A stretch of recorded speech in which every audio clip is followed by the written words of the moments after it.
la encuesta de la Academ. Que me manda la Academ. La Academ de Julio. El público ofrecer la Academ y generar... Visible con la Academ. Sí. Somos encuestas, somos datos, somos análisis de lo que pasa en la sociedad, somos un puente para conectarnos y sobre todo, somos una buena conversación. Bienvenidos a nuestra casa, bienvenidos a la Academ. La eliminación del crédito con aval del Estado ha estado en la agenda del gobierno del presidente Boric desde el primer día y fue uno de los pilares del programa presentado en campaña. Una promesa que se presume relevante para el segmento que ha sido más leal al presidente, los jóvenes. Las razones detrás del retraso en la presentación del proyecto y las dudas sobre su alcance no quedan del todo claras. Una alternativa es el cambio de prioridades ciudadanas que incide de manera significativa en la agenda legislativa. Otra posibilidad es que hay opiniones divergentes en las dos almas del gobierno. Y el tercero quizás es que simplemente no hay plata. A nivel de opinión pública, el tema no está en las preocupaciones más urgentes. De hecho, en nuestra última encuesta, condonar el CAE es considerada la última prioridad para invertir más recursos en educación con solo un 9% de las menciones, siendo más relevante invertir en la infraestructura de los colegios, sueldo de los profesores y la deserción escolar. En cuanto a las fórmulas para encontrar los recursos necesarios, el 64% se opone a la idea de aumentar los impuestos para poder financiarlo y el 84% a que el Estado gaste menos en otras áreas como salud, educación o pensiones. ¿Está el país en condiciones de impulsar un proyecto como este? ¿Cuál debería ser el criterio para condonarlo? ¿Para algunos? ¿Para todos? ¿Qué pasa con los que ya pagaron? ¿Es un proyecto con fines electorales a 2 meses de las elecciones? Sobre el CAE, educación, evaluación del gobierno y la carrera presidencial conversaremos en este nuevo capítulo de la Academ. Bienvenidos. Roberto Isixson, bienvenido a su casa de vuelta. 2 semanas. 2 semanas de vacaciones. Bueno, yo la verdad la semana pasada, este podcast también se fue de vacaciones, pero solo por... No sabía eso. Solo por el 18. Estamos enterando de cosas. Bueno, te lo estoy diciendo aquí en cámara, qué más transparente. Harald Beyer, muchas gracias por venir a conversar con nosotros aquí a la Academ. Muchas gracias por invitarnos. ¿Quién mejor que un experto en políticas públicas, ex ministro de Educación y ex rector también, para poder tratar con nosotros estos temas que tú estabas planteando? Se habla de condonación del CAE y se sigue hablando de condonar el CAE como una promesa que era de esta administración, pero si uno va mirando un poquito entre líneas, de condenación parece que no va a haber nada, ¿no? Yo creo que va a ser una cosa muy simbólica al final, si es que se presenta un proyecto en esta materia. Y la razón es relativamente simple, un proyecto muy caro. Y varias de las razones que se esgrimieron al principio yo creo que están presentes. Primero, una discrepancia de a quién beneficiar, porque es imposible condonarle a todo el mundo. Eso tiene un costo de 11.900 millones de dólares, más o menos, digamos, ¿no es cierto? Y por lo tanto hay que buscar grupos pequeños a quienes condonarlo, y yo creo que no hay acuerdo respecto de quiénes deberían ser los beneficiados. En un momento el gobierno se abrió incluso a los que ya pagaron el crédito, claro, y a los que han sido además, y los que están pagando regularmente. Esa es mucha gente. Entonces, claro, aunque sea un pequeño beneficio, cuesta muy caro. Están los que ya pagaron, están los que están pagando, exacto, están los que están estudiando y no están pagando, y también están los que o no pagaron y pagaron algo, exacto, y no siguen estudiando. Entonces, más de 1 millón de personas las que potencialmente podrían ser beneficiadas. Pues si uno piensa en una condonación modesta para ese 1 millón de personas, es mucho dinero. Esos son 11.000 millones si uno agarrara todos los grupos. Sí. Lo que pasa es que cuando el gobierno lo planteó en su programa, lo planteó de esa forma, que iba a haber una condonación total, ¿no es cierto? Eso fue lo primero que supimos, y después se ha ido adaptando a las realidades, digamos, y la realidad es cada vez más estrecha, digamos, fiscalmente. De hecho, el ministro Marcel acaba de anunciar un ahorro de 1.000 millones de dólares para este año, digamos. Entonces, la pregunta es ¿dónde vienen los recursos? Y yo creo que no hay recursos, sencillamente, para hacer una gran condonación. Y me atrevería a decir incluso, dado el escaso valor social que tiene esta condonación, no debiera hacerse. Y eso es un poco lo que refleja la encuesta de ustedes ayer, digamos. Sí. La gente se da cuenta de que este es un proyecto de escaso valor social y por lo tanto no está dispuesto a priorizar recursos en eso. Es muy interesante que eso suceda, porque era lógico que de alguna manera eso se iba a terminar imponiendo. Y creo que el anuncio de la condonación revela algo que ha estado a la base de este gobierno, la improvisación. Esto fue anunciado en su momento sin una dimensión de los costos.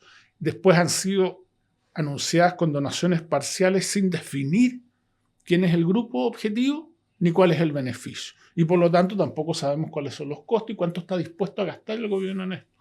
Es bien curioso lo que ha pasado. Oye, Harald, con la Susana Claro, que ahora es compañera tuya, ¿cierto? En la Escuela de Gobierno de la Católica, que es miembro a ella del Consejo Consultivo de Plaza Pública, nos hemos preguntado mucho qué ha pasado con el tema de educación en términos generales, porque fue muy relevante en Piñera 1, de hecho tuvo la movilización Hubo un estudiantil. ministro acusado constitucionalmente, Un incluso. ministro acusado constitucionalmente. Fue una de las bases, uno de los pilares de una de las banderas del estallido social, ¿cierto?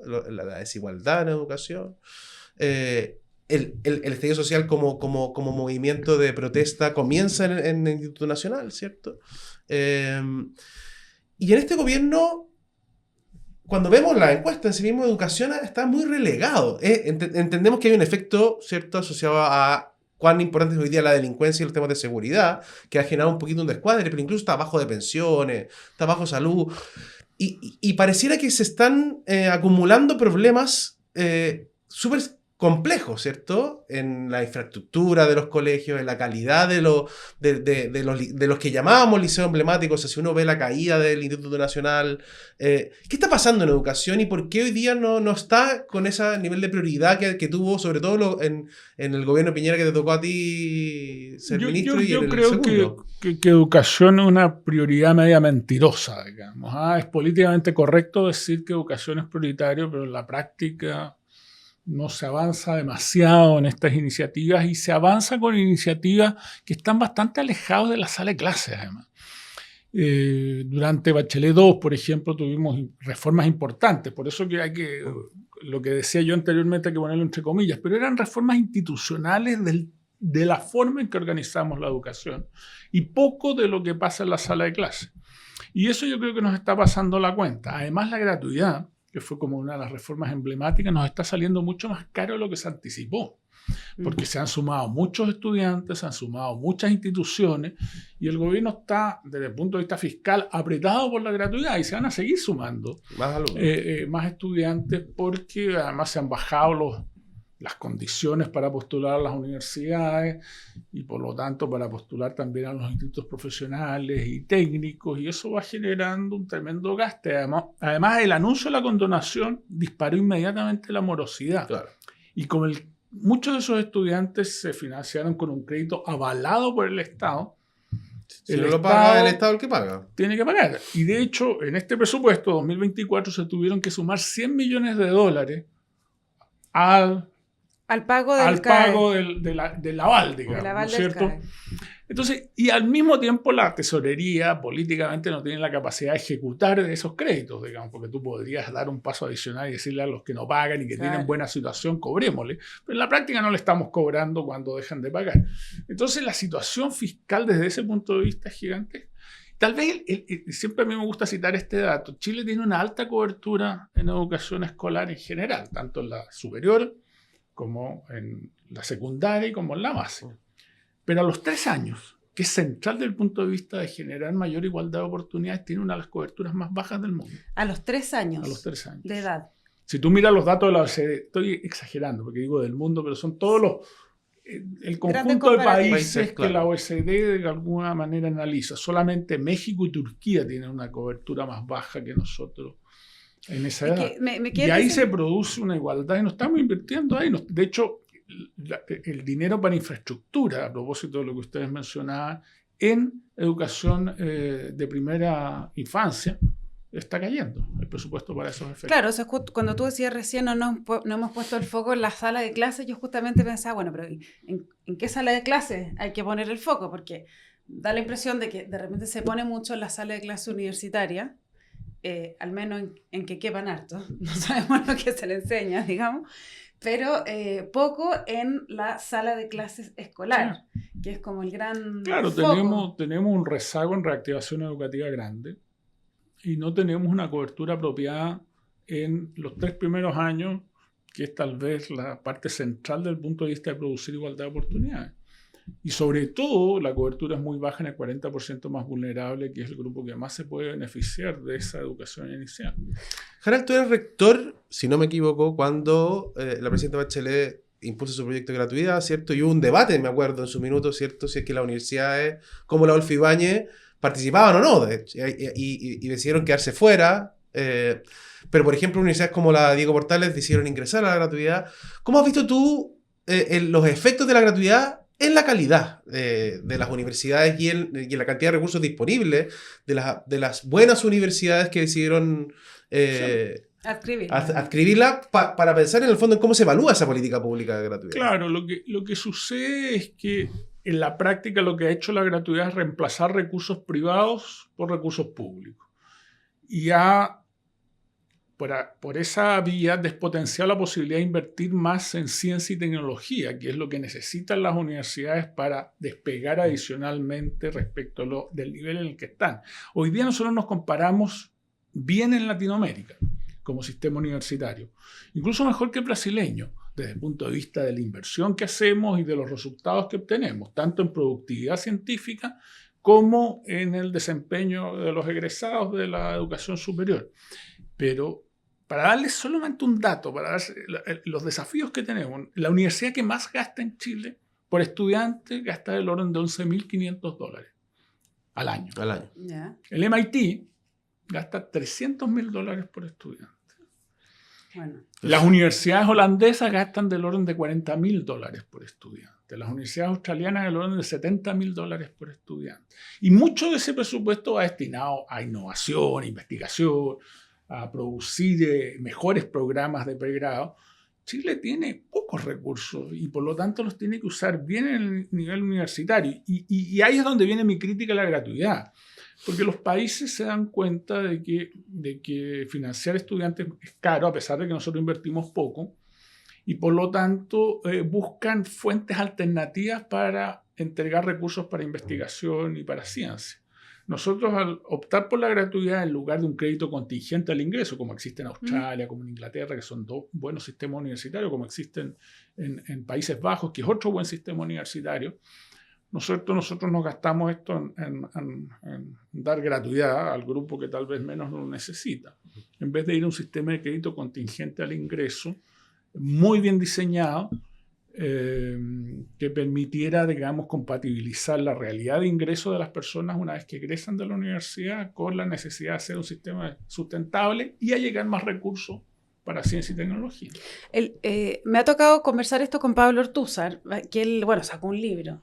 Imagino que lo viste, que es muy crítico de lo que está ocurriendo con la gratuidad y el efecto que ha producido en el fondo en como él le dice, como fábrica de salchichas de títulos, que hay una reproducción de títulos que termina saliendo gente que es muy poco preparada y que luego le cuesta encontrar trabajo, no hay trabajo, entonces genera una frustración y vamos con el círculo que hemos estado viviendo. ¿Tú compartes ese diagnóstico? Le falta un poco de empiria a ese libro, digamos. Yo no lo comparto para nada. Cuando uno mira los datos, en Chile el nivel de empleo de los egresados de las universidades está en el mismo nivel que hace 15 años atrás, y nivel relativamente alto. Y cuando uno mira cuál es el empleo que está cayendo, es el empleo de los menos calificados. Ahora, los ingresos efectivamente se han ido estancando, pero el premio a la educación superior en Chile era muy alto. No. Y como acaba de reconocer un estudio de la OECD, siguen siendo altos. Lo que pasa es que no tan altos como eran hace 10 a 15. Entonces, creo que el foco de ese libro está equivocado. Lo que tenemos que pensar mejor es cómo formamos a los que ingresan a la educación superior. Y yo personalmente creo que las carreras son muy especializadas, son muy largas, tienen que articularse mejor, tienen que haber salidas intermedias más cortas, la formación inicial tiene que ser más general. Eso es lo que de alguna forma nos tenemos que mover. El tipo de discusión no es que estén ingresando muchos estudiantes a la educación superior. De hecho, la cobertura no es especialmente alta, la chilena, en educación superior comparado con otros países. Lo que pasa es que tenemos un déficit en el sistema escolar gigantesco desde el punto de vista de las capacidades que le entregamos a los estudiantes y que se nota, por ejemplo, en el estudio de población adulta, donde la alfabetización lectora y la alfabetización matemática de nuestros profesionales universitarios es bastante baja. Fíjense ustedes que es el mismo nivel de los secundarios de los países europeos. Y pasa mucho tiempo en la universidad, ¿no es cierto? Tiene el mismo nivel de los secundarios. Y eso es porque el sistema escolar está muy rezagado. Y por lo tanto, eso debería invitarnos a pensar una forma distinta de formar a nuestros Nosotros estudiantes de educación superior. yo he tenido la oportunidad de tener conversaciones con rectores de varias universidades que uno podría decir están con un público objetivo más pensado en gratuidad y por lo tanto en el fondo acceden alumnos de colegios principalmente municipales o privados subvencionados de más bajos recursos. Y una de las principales como dolores que tienen es que ellos sienten que durante el primer año tienen que hacerse cargo de generar condiciones básicas mínimas, que lean bien, que sepan escribir, o sea, y eso da cuenta de un rezago de lo que está pasando en los colegios, digamos. Como nivelarlo. Como una necesidad de nivelación, pero en la universidad, entonces la brecha de calidad ahí se vuelve O sea, más compleja y dolorosa, ¿no? No me llama la atención. Y la pregunta que deberían hacerse esos rectores es si los programas de formación que tienen para esos jóvenes son los adecuados o no.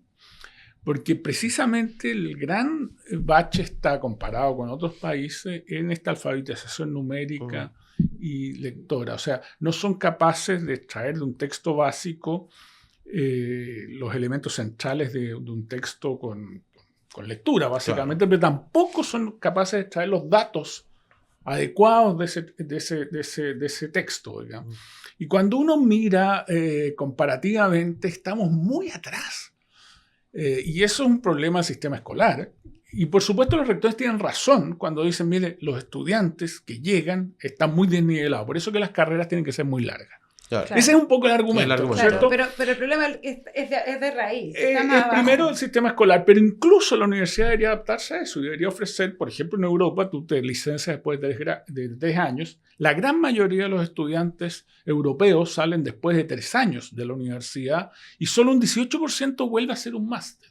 El resto se queda con esos 3 años y se va capacitando en el trabajo. Y asiste a educación continua y hace distintas formas de ir. Esa es la educación que se viene. Y uno debería pensar de que Chile debería moverse en esto y no estar quejándose que los alumnos son malos todo el tiempo y adaptarse también a esa realidad, digamos. Oye, un poco más en la línea política que hay detrás, tú decías recién que esto es medio mentiroso, decir que la educación es prioridad, y la verdad es que siempre cuando uno dice, bueno, pero ¿por qué no se le está poniendo el foco en el colegio, que en la educación primaria, preescolar, que todos los académicos, todos los papers dicen que es donde... Y la respuesta siempre es la misma, bueno, es que los niños no votan, los niños no marchan. Yo me niego a pensar que la clase política siga teniendo esa actitud, o sea, o tenga, realmente esa sea la respuesta a la inacción en el tema del foco en la educación escolar. A ver, también hay una gran desconfianza en los profesores. También. Que es bien insólita, digamos, porque finalmente pasan 5 años en la universidad, tienen capacidades, por supuesto, yo estoy en una discusión ahora a propósito de cómo elegimos futuros profesores para ingresar a los programas de pedagogía, pero más allá de eso, fíjense ustedes a propósito de los sistemas locales de educación pública, el tipo de discusión que estamos teniendo. Sabemos que los SLEP, sabemos que no están funcionando bien y entonces se requiere un ajuste, digamos, y hay un proyecto de ley. Pero ¿cómo se aborda el proyecto de ley?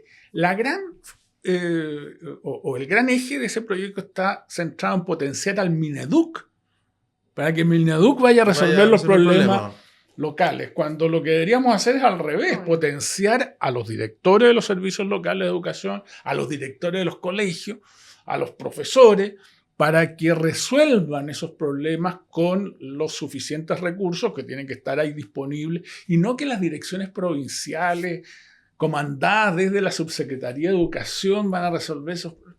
Esa cuestión es la desconfianza misma, digamos, instalada en la ejecución de las políticas públicas. ¿Pero es la desconfianza o es en ese caso también la línea como política que se le quiere dar a la educación?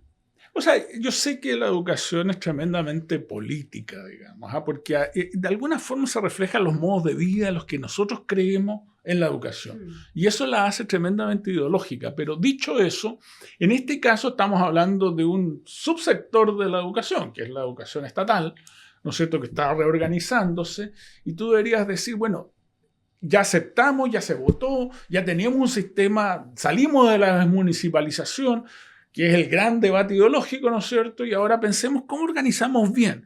Y para que funcione bien un sistema, finalmente los responsables directos tienen que ser los que asuman la responsabilidad, que tomen las decisiones, que corran los riesgos.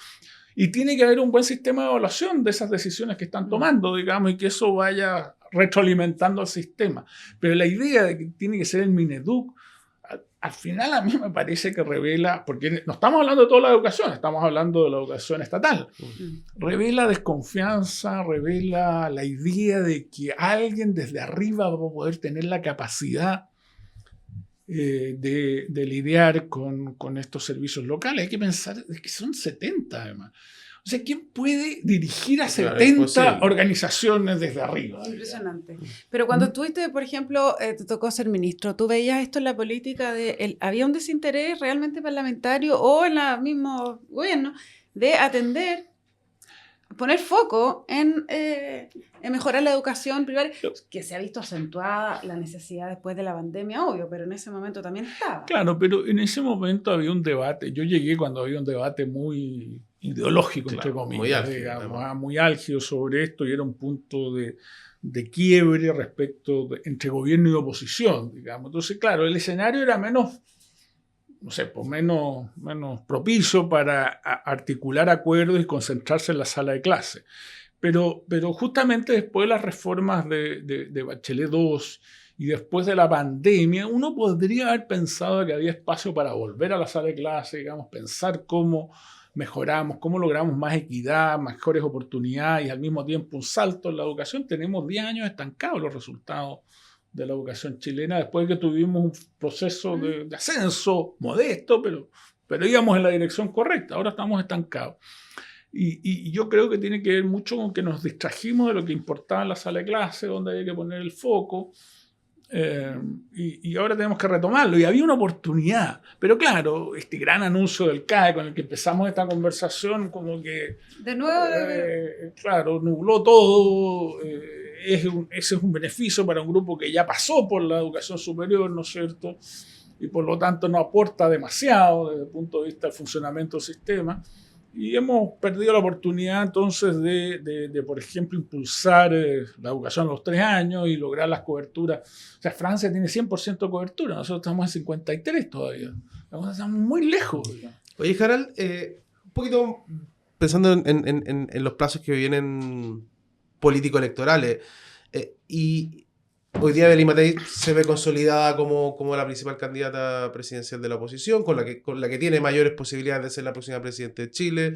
Falta evidentemente los efectos que puede tener la elección municipal. Sabemos que además en la política chilena estas cosas están cambiando de manera más acelerada, se generan sorpresas de último momento. El presidente Boric marcaba 3 puntos en abril del próximo año, o sea, todavía podríamos ver a otro personaje irrumpir. Pero ¿cuáles son las condiciones que tiene hoy día la oposición para hacer un gobierno diferente en el contexto actual que vive Chile, digamos? O sea, pensar en cambios reales en términos de seguridad, en educación, en salud, en las cosas que le importan realmente a los chilenos. ¿Están esas condiciones dadas? O sea, tiene la posibilidad por primera vez en mucho tiempo de construir mayorías sociales, porque una cosa es que construya mayorías electorales, como construyó con el presidente, pero que no se traduce necesariamente en mayoría en el Congreso. Para tener mayoría en el Congreso tú tienes que tener mayorías sociales, ¿no es cierto? Y hoy día hay una ventana de oportunidades para la oposición para construir esa mayoría social. En parte porque el centro se vació.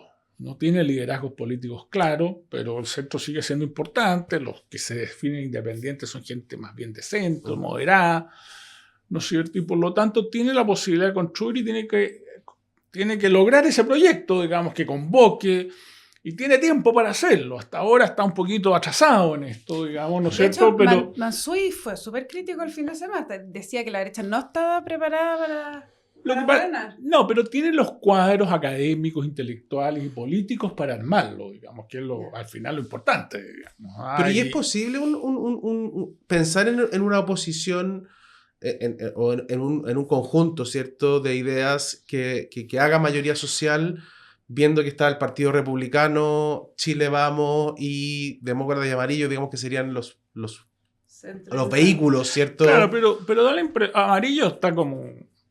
Sí, amarillo, deshilachándose, sí, digamos, y democracia no parece reunir suficientes votos, digamos. Porque Claro, al esta final, es la tensión entre Chile Vamos y Republicano. Claro, no aparecen las encuestas, como No. tú dices, pueden aparecer en las encuestas, pero ya estamos a un año de la elección, básicamente, ¿no es cierto? Y si tú no empiezas a aparecer en las encuestas, no estás evaluado. Porque Gabriel Boric, claro, no aparecía espontáneamente, pero era un personaje bien Sí, evaluado en las encuestas, Muy bien, Olo. con poco rechazo. Pero hoy día tú vas a ver el listado de personas y son muy pocas las que tienen poco rechazo. Y además tampoco aparecen espontáneamente en las encuestas. Entonces el escenario está fluido, por supuesto, pero no tanto. Pero ahora, lo que tú dijiste Entonces, también era que tú que no creías que Michelle Bachelet llegase a ser candidata. Claro, Te yo lo leí hace poquito. Sí, yo creo que ella va a estar presionada, porque pasa un poquito, en las elecciones parlamentarias, los parlamentarios se levantan pensando cómo se van a reelegir. Completamente. ¿No es cierto? Y si no tienen un candidato fuerte, Michelle Bachelet es muy atractivo, no para que ella gane, yo no creo que ella pueda ganar en el escenario actual, sino que arrastre un suficiente caudal de voto para que los parlamentarios se puedan beneficiar. Si ella está dispuesta a hacer ese sacrificio, puede ser que sea candidata presidencial.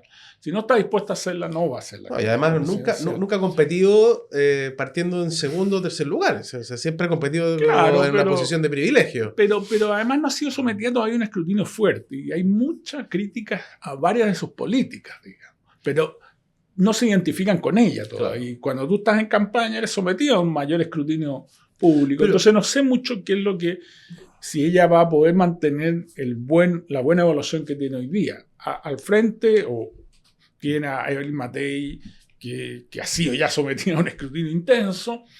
Y tiene, por otra parte, los candidatos que hoy día no emergen, pero que también han sido Carolina Tobá, cualquiera de los candidatos que uno piense en ese sector están sometidos constantemente a un escrutinio. Pero yo diría que ella también, fíjate. O No, sea, pero sus políticas son súper cuestionadas en la población, lo que yo he visto en las encuestas, entre otras las de ustedes. Pero ella no parece recibir asociada, claro. asociarse a esas políticas, ¿te fijas? Claro, pero el punto es por qué más cerca de la elección se asociarían si ella ya... No, No, porque porque para el eso efecto existe de- la política. Claro, hay oposición. Ahora puede no ser exitosa Puede no la ser política. exitosa. Pero, Ahora, pero Harold, me queda una duda sobre el punto inicial de la posibilidad de la oposición de construir mayoría social, ¿cierto? Que le permita básicamente, en concreto, que es tener mayoría parlamentaria y Claro. además ganar Exacto. el gobierno. Pero ¿tú crees que es posible que yo creo que es posible. Chile Vamos y republicanos logren un proyecto de unidad que construya mayoría social? Va a ser por omisión al final, como lo fue la concertación con la extrema izquierda.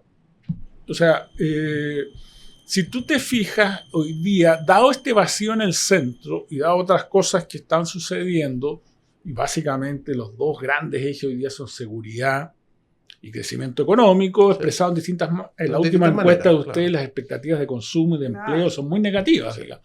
Esos van a ser los ejes. Y por unas razones muy simples. El ciudadano chileno medio desconfía del Estado como proveedor de soluciones. Y se da cuenta de que el crecimiento y que otras cosas son importantes desde el punto de vista del progreso, que al final es lo que les interesa, es aumentar su bienestar, digamos, pero no ven el Estado asociado a ese bienestar. Hoy día puede ser que en el futuro, con Claro. un liderazgo distinto, lo vea. Entonces, eso es lo que presenta las oportunidades, pero tienen que trabajar, se tiene que construirse el proyecto, pero haciendo una analogía, hoy día la derecha tiene la posibilidad de hacer la concertación de los 90. ¿Qué significa eso? Construir una mayoría suficientemente amplia, apelando al centro, ¿no es cierto? Sabiendo que tiene una molestia en la derecha más radical, digamos, ¿no es cierto? Que ni siquiera es tan radical tampoco. Además, hay muchos nexos personales entre esas personas. Lo que pasa es que ahora hay una derecha más allá de la de republicanos, que es la de Kaiser, que Claro, está que mordiendo. empieza a aparecer en las encuestas porque es un personaje novedoso, distinto, y eso siempre atrae, pero no creo que se pueda sostener políticamente. ¿Tú no ves posible que en Chile pudiera terminar siendo presidente un liderazgo que esté fuera de o más allá de la institucionalidad? O sea, Parisi salió tercero, sacó el 20% de los votos y no puso un pie en Chile.